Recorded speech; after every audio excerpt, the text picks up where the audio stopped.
Good morning সকলকে। আমি চন্দ্রিমা আর আমার চ্যানেল বিং গুডিস লাইফে সকলকে অনেক অনেক স্বাগত জানাই।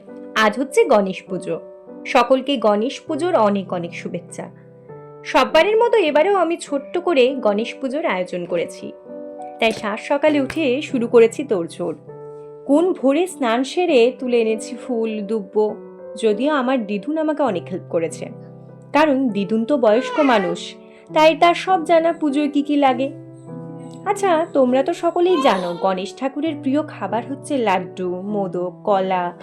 কিন্তু গণেশ ঠাকুরের প্রিয় ফুল কোনটা?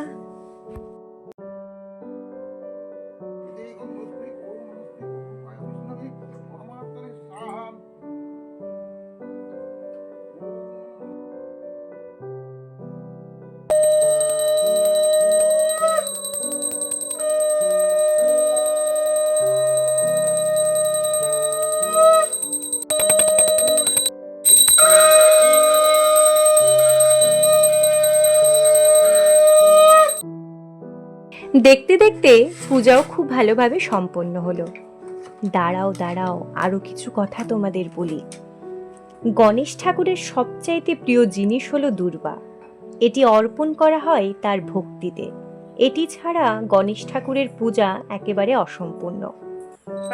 গণেশ ঠাকুরকে বিঘ্ন নাশক বলা হয়, কারণ তিনি পথের সকল বাধা দূর করেন। গণেশ ঠাকুরের হাতির মাথা, বড় কান এবং বড় পেট হলো শক্তি এবং প্রজ্ঞার প্রতীক।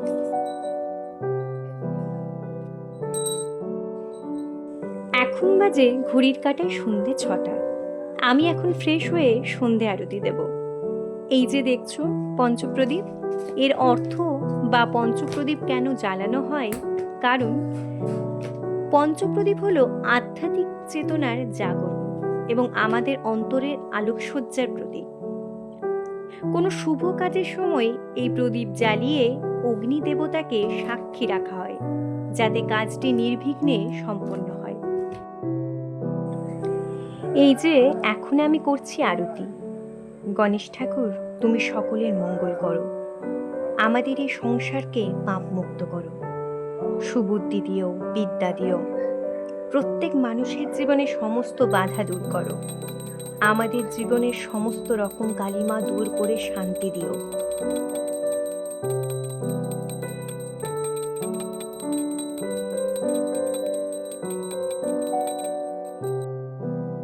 সন্ধে আরতি করার পর আজ আমি সারা বাড়িতে ধুনো দেব। ধুনোর গন্ধটা আমার বেশ ভালো লাগে। বাড়িতে ধুনো দেওয়ার প্রধান কারণ হলো পবিত্র ইতিবাচক শক্তির আহ্বান, যা আমাদের মনকে শান্ত করে, নেগেটিভিটিকে দূর করে।